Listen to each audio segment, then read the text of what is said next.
Let's go. I'm unstoppable, do the impossible. I'm irresponsible, yet I'm phenomenal. I got an arsenal, I'm dropping bombs, you know. No, I'm not stopping, no. Conquer the obstacle. To the top, here I go, think I'm chosen to be the king of rock, think the people have spoken. I can hear the tick-tock of the clock, I'm in motion. So now I'm gonna pop, causing all this commotion. Yeah. Anyway, we got a few things to talk about in this segment, but it is the ever controversial pro wrestling segment. But we're going now. Again, there's a few other things. There's more than just the shows that we're going to talk about. But again, we'll do them rapid fire, so we'll go through them quicker. But one of the things, again, since we all are relatively new to the YouTube channel and everybody doesn't quite know us yet, our audience is new and everything. For the audience we have, we're still working on growing it. But I thought it'd be kind of cool to kind of maybe go around the panel, kind of like we did with football, and say when and how did you become a fan of wrestling? I couldn't tell you exactly when, but I do remember one of the first shows I watched. Oh crap! It was after King of the Ring, the Stone Cold thing at King of the Ring. Wow! I watched that, and then I think I stopped for a while too. But that was your first, like, was it? Because that was '96. That's really... No, WCW was the first one I watched because I remember watching WCW before Raw. And what the fuck was that? Some early '90s, most likely. We established Brandon's old and has a bad memory. He been hitting the head too many times too. But I know I stopped watching wrestling after they bought WCW. Like I stopped watching it, and then. I think one day it was a Saturday. I was sitting at the house flipping through the channel, and I turned on TNA for the first time. And this is when TNA still had the 6-sided ring, and it was AJ and Chris Sabin. And I watched that match, and then I was like, "It was dope." And then that's what got me back into watching wrestling, to where I ended up watching more Monday night shit like that. But yeah, I remember watching the whole Monday Night Wars thing. Right. I stopped after they bought WCW. Okay. I don't know why. Well, and it did go a little bit downhill after that. No question about that. I was just kind of surprised it wasn't like a little farther back, but okay. It probably was, but I can't remember that. Okay. Damon? I had a lot of head injuries, man. Oh, I probably started watching around probably the Ruthless Aggression era. Yeah, you're a little younger than all of us, so I could see that. That was about early 2000s. Yeah. Yeah. I remember telling people to suck it in school, and I had an Austin 316 shirt. It's the one that had the skull with the snake on it, going through the skull. Go the skull in the front. Yeah. I mean, I remember when I was in second grade, I had a NWO backpack.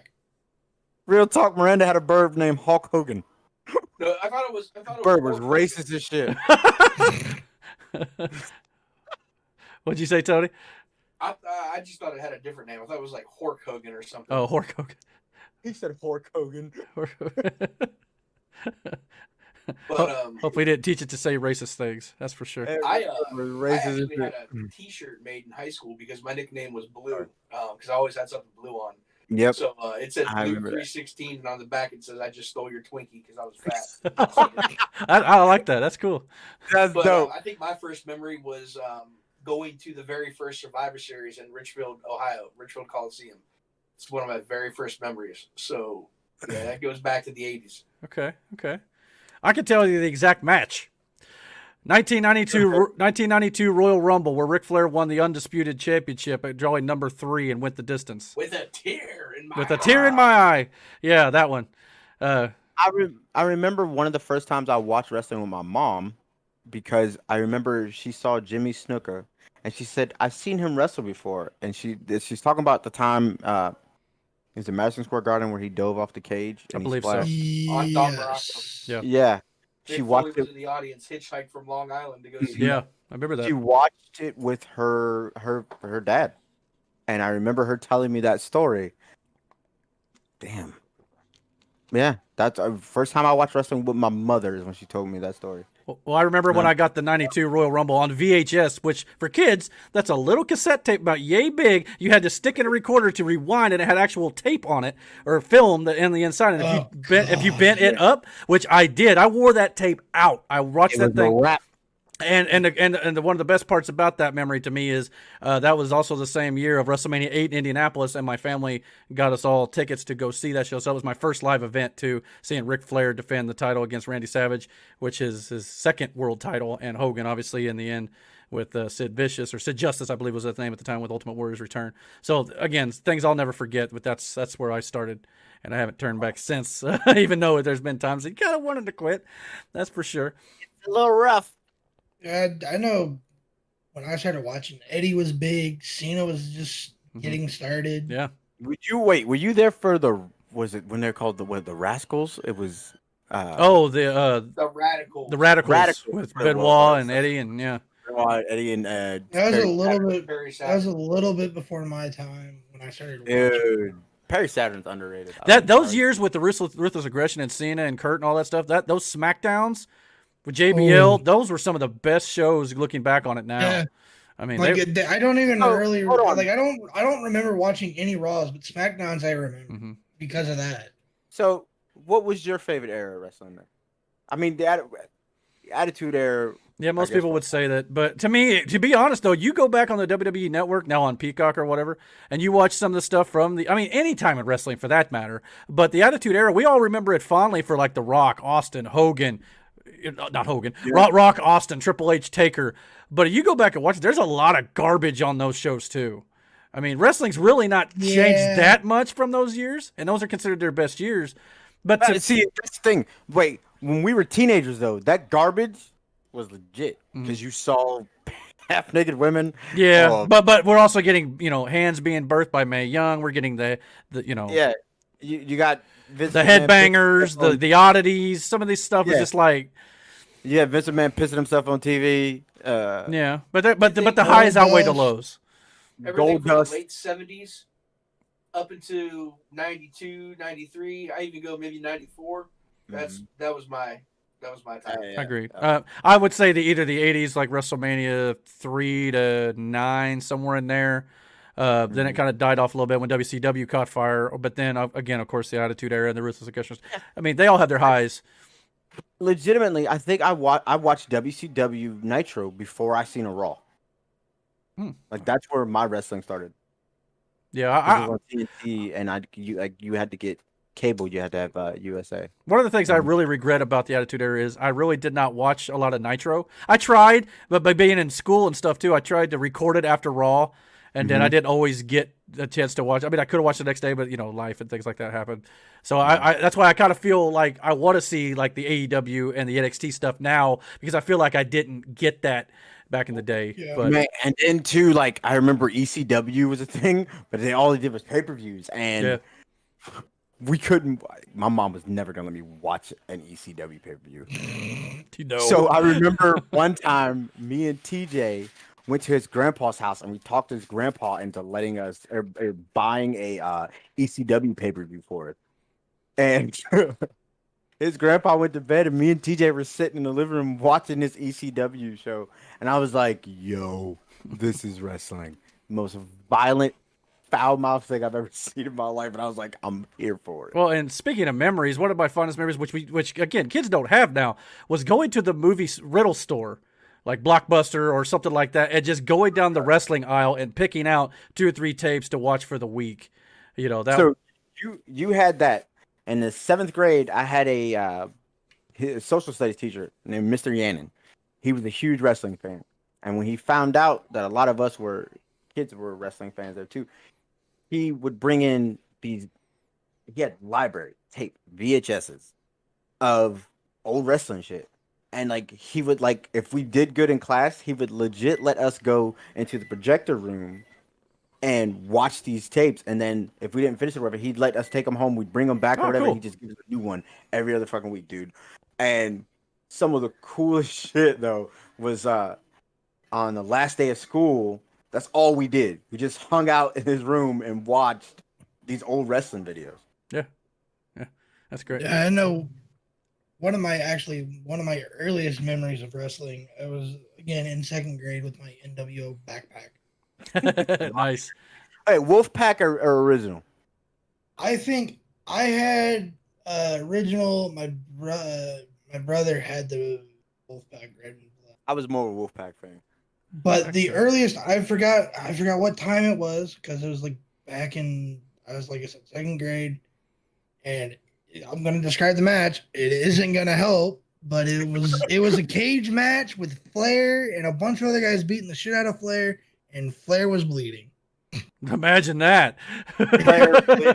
Yeah. Like I said, That narrows it my down. description of it isn't gonna help. But Well, that kind of leads into my next little topic. We are going to discuss a little bit about Blood and Guts. Again, 5-minute limit for those shows. But before we get into those, what's our favorite memories of war games from the past? Like, what do you mean? Old? Well, war games? just any war games that was before this week, obviously. Like, what were your favorite ones? Which ones stand out to Or you? did you ever watch a war game? Yeah, I mean, that too. Yeah. I don't think I've ever actually like a WCW war game. Well, NXT did them. so we're I know, talking it WCW. I haven't seen a lick of them, but the NXT one. NXT It was for the me- one Ricochet. I think it was the first one. Yeah, the first war games was fucking insane. Is that the one where Ricochet jumped from the top of the cage and did like some flip? I guess they didn't have a roof on that time. I know the NXT sometimes don't or never have. I don't recall. I don't think they have ever had a roof. And they haven't had a roof. I mean, obviously. I wanna say Oh, go ahead. it was I can't remember WCW war games. I'm being completely honest with you. I know there were. I just can't remember. I know what You you're probably saying. won't because they didn't have a war games. And I mean, when was the last WCW war games? It was a long while 95, ago. 96, something like that. Yeah. Yeah, I couldn't tell you, dude. But I do know NXT's first war games was dope. Did you mean to tell me they didn't have any with the NWO versus WCW at all? No, They- because they everybody might in have, but I mean, WCW still, was that part of was NWO. Yeah. That was 96, 97 when they came in. They might have had one. Yeah. It's true. Yeah, I mean, when it comes to the old stuff, I mean, I have vague memories of like Dusty Yeah, and like- Ric Flair, and some of those back in the old WCW or whatever you might call it. Maybe Yeah. maybe even NWA. I don't know if it was NWA or not, but It was NWA. Was it? Okay. Yeah, and then when Crockett bought NWA and became WCW, but yeah, it started as the NWA. Yeah. okay. I mean, my most recent memories obviously are the NXT ones, and they've been really good too. I know some fans have kind of criticized it, but because like they didn't get all bloody or whatever. But again, that's not the most important thing to me when it comes to that match. It's just the way you do the match. But yeah, I mean those were great too. So 2017 was seemingly the first War Games match in nearly 20 years. The teams were Undisputed Era versus Sanity. Sounds right. Roderick Strong teaming up with the Authors of Pain. Okay. Yeah. Yeah. I remember Undisputed Era was probably at a few, if I remember correctly. And then that one, I think, was when Strong joined. Okay. Okay. Yeah, I mean, Yeah. And 2019, it looks like there's one. what about you, Tony? Did you say one that you were fond of? What's up, man? Did you say war games that you were fond of, or we didn't skip you? Did we? I mean, I it's hard for me to remember the war game stuff. I don't think I've ever seen It was so long ago. Yeah. But it's a great concept. I like the idea of it. The two Mhm. rings, the big cage. Mhm. Really enjoy it. Yeah, I agree. All right. I have Wait, one question before okay. we go anywhere. Sure. If there was a pay-per-view that you want to see come back, what would that be? For Halloween me, Havoc. Well, NXT still does them. King of the Ring. Kick of the Ring would be a good, as long as you make the winner someone you're going to push, which they, Mhm. I mean, instead don't give them the dumb King gimmick every time. No. But Um, King of the Ring. I would love to see King of the Ring come back. yeah, that would be a good one. Again, it just depends on how you book it for me. A lot of the gimmick pay-per-views I really don't want to see, just because I don't think you should build the matches around the gimmick, build it around the feud Right. if it requires the gimmick. But here's the thing, though. Like, with King of the Ring, there was a reason why you had that whole thing. Right. You know what I mean? I don't know why they got away from shit like that. You know, just like with Money in the Bank. Money in the Bank has become this thing. You hold on to the damn thing as long as you can, and then Now, I don't think I'd like this now, but I remember when they first introduced the concept, I thought Buried Alive was cool. But now, maybe not. But at the time, it was a new concept, something fresh, so I was kind of cool with it. Elimination Chamber was another one when they first did it. But back then, they didn't have the padding. It was all metal. And, I mean, at least it wasn't, You can't keep doing that. No, I understand. It was all metal up until 2017. Yeah. You can't keep doing that. And that'll kind of tie in a little bit to the ending of Blood and Guts. I understand you want to be safe, but it does take a little bit of the realism out of it. I understand the argument, but we'll get into Blood and Guts here in a few. But before we do that, I did want to have your thoughts on Dark Side of the Ring a little bit to start this week with Brian Pillman. Also, I saw part 1. It was cool from what I could tell. I haven't watched it. Definitely, I do like how he took the idea of the loose cannon and basically you couldn't tell whether he was being legit or it was all character. In a world where kayfabe was dying, he was able to get the crowd to believe him and even some promoters to believe him, according to the documentary, about whether or not he was, it was all an act or not. So in that regard, pretty ingenious, I think.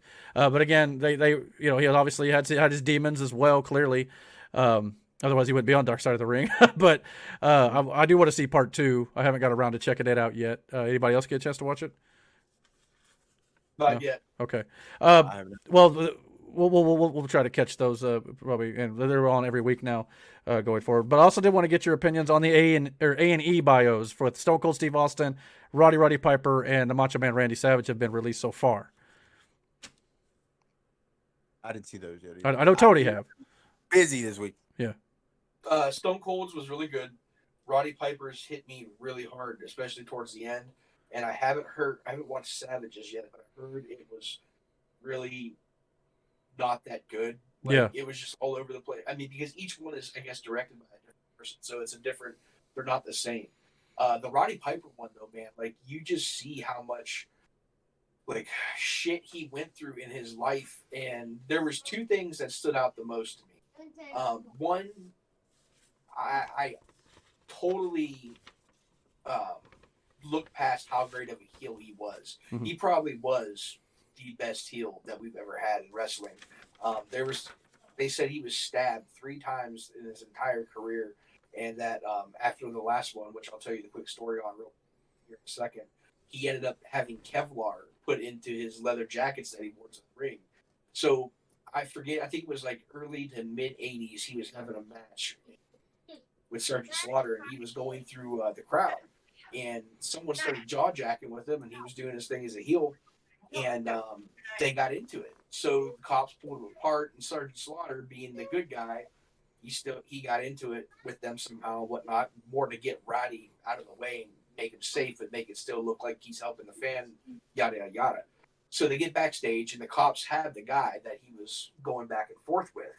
And they go, Mr. Piper, we have the guy, you're very lucky. He had this huge Bowie knife, and they pull it out. And Roddy goes, can I have just a minute with that person?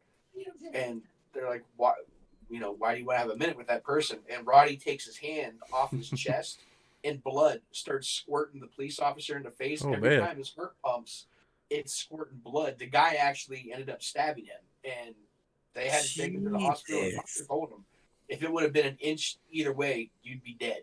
Mm-hmm. But that's just how much they hated Roddy.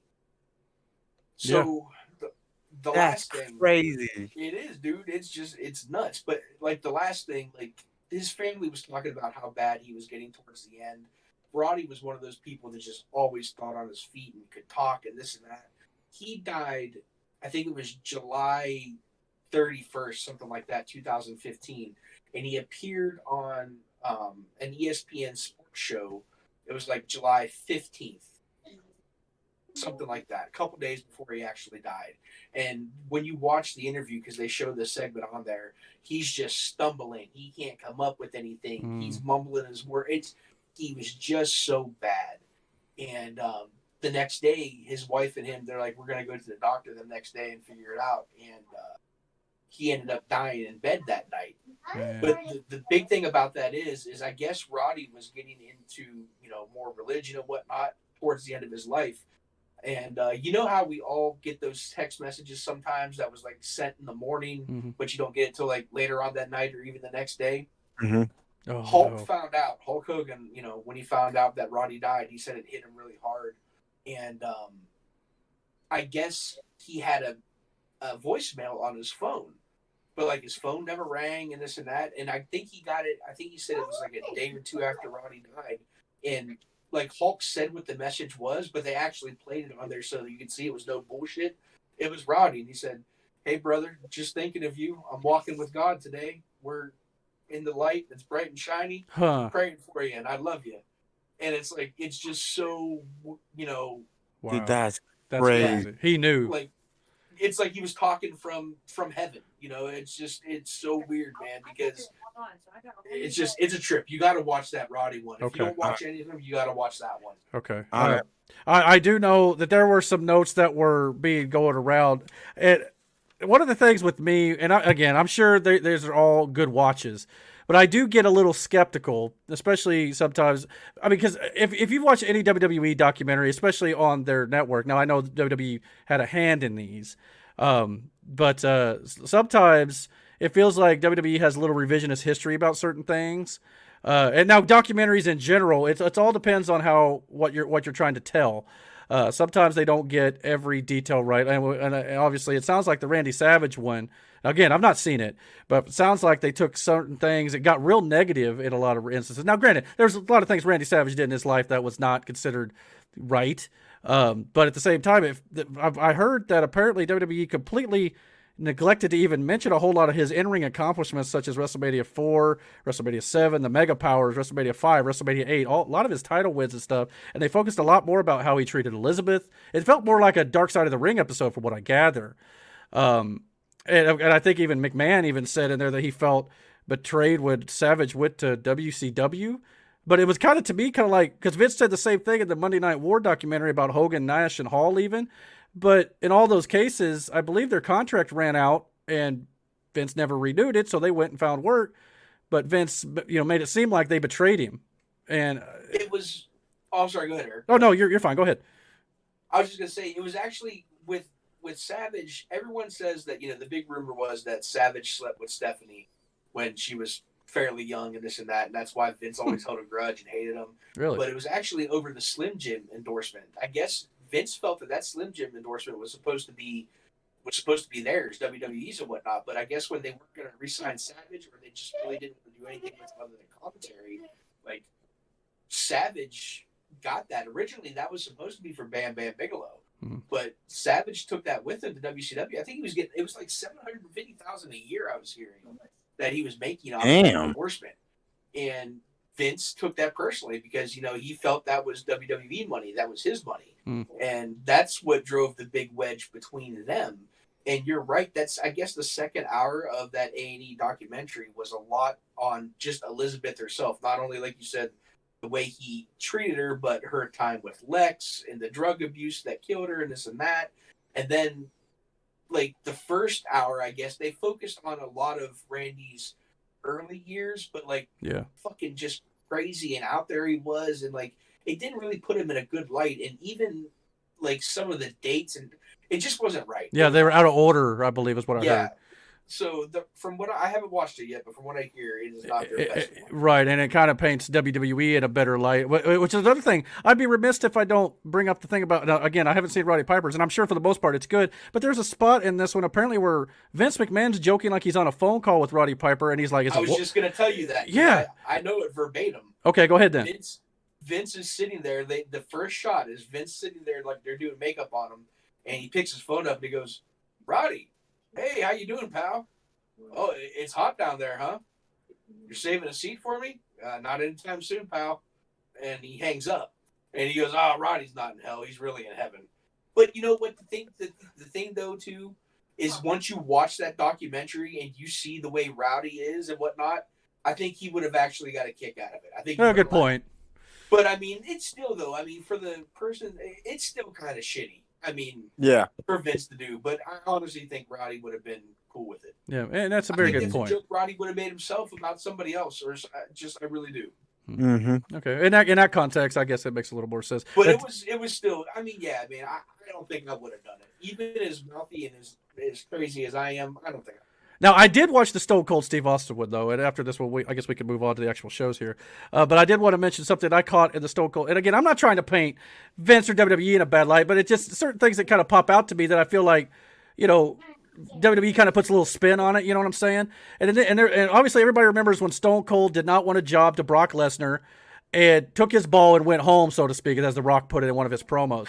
He talks about in this documentary how he felt like he needed to go apologize to every guy in the locker room for not doing what he was required to do by jobbing to Brock. But Stone Cold also says the reason why he didn't do that is because it wasn't built properly. It was on no build, just a spur of the moment thing. He was supposed to go out there and lose to Brock. So Stone Cold said he jobbed to anybody, but with the proper build, and maybe you build it up to a pay-per-view or something like that, something big. So, but then because wasn't that the match that you're talking about? That was a King of the Ring match. It was a qualifying. I think Lesnar won. Yeah, it was like on Raw, I thought. Match. Yeah. So, it would be a shocking moment for sure. But at the same time, I get Austin's point. And to me, from a booking standpoint, Austin was right, in my opinion, to not want to do that. Now, but then he said he went, and I don't know if he said he had to or he felt like he needed to go apologize to everybody in the locker room. And Vince talked about how he was hurt by that he left. To me, it's like Austin was in the right here. Now, I understand, maybe not do it as your boss says. Yeah. He was, but at the same time, too, he always you got to do business. Agreed. Yeah. I get that, too. Don't get me wrong. But I just felt like, I don't know. I just feel like that's kind of crappy that Austin. Not really. Associated with work. You're not happy with the way they do things there, but you still fucking do it, right? Mm-hmm. If you don't do it, then what you do? You take off or you bitch and you complain about it. And I think Austin even said something like that, B. I think he said something along those lines like, it's still my job. I still got to go out there and... Yeah, regardless of whether or not you as a fan feels like, nah, Austin's right. Same time, that's what he gets paid to do. He didn't do it. Yeah, good point. But they definitely should have. It's just like when Hogan and Goldberg went at it. They could have built that so much more when Goldberg took the belt off him in Atlanta. Yep. I mean, I think Goldberg said he's like, I'm just sitting on the couch and I get a call Sunday, hey, you're winning the title in Atlanta on tomorrow night. It's like that could, and they still within like 48 hours or something like that, they sold that place out. Mm-hmm. But they could have done so much more money if they would have built that properly. That's the problem with a lot of things these days. They rush into this shit instead of slow burning it, build it, man. Yep. Yeah. But yeah, that whole Austin thing. I mean, you're right, Eric. I agree 100%. Stone Cold was the smart one on that. They could have made major money off of that. Mm-hmm. Yeah. But at the same time, Austin still he should have done what was right. And Austin lived by that whole. No one told him to. He felt the need to do it because he knew in the long run he was wrong. Yeah, and he lives by that whole, do the job, do what you got to do. But he's also on his podcast told like younger talent, he's like, if you feel like something's not right, you should say something and maybe kind of go against Vince, because a lot of people don't go against Vince nowadays. I don't feel like there's a difference between saying something and bringing it up and then just you're literally going home. Right. Yeah. Agreed. Right. And so I mean. I see that, yeah. But also, too, that was a different time. It was, and a lot of things are different now. But if they did what they did with Brock and Rock with Austin, that would have been a big deal. It was a big deal when Brock won the title off Rock. But they built it to SummerSlam, and it made more sense to do there. Not everybody could do that, too, though. Yeah. You get a Jey Uso going back there and doing something like that. And you ain't about to be working there no more. An Austin or a Cena or a Roman, someone like that, they could get away with a little more. And I wonder if sometimes maybe that's why they don't want certain people to get over sometimes, because they don't want anybody to kind of push back on them, against what they want to do. I mean, could be. There's going to be some of that in there. All right, well, that was the A&E biography reviews a little bit. I did like the awesome one, like I said.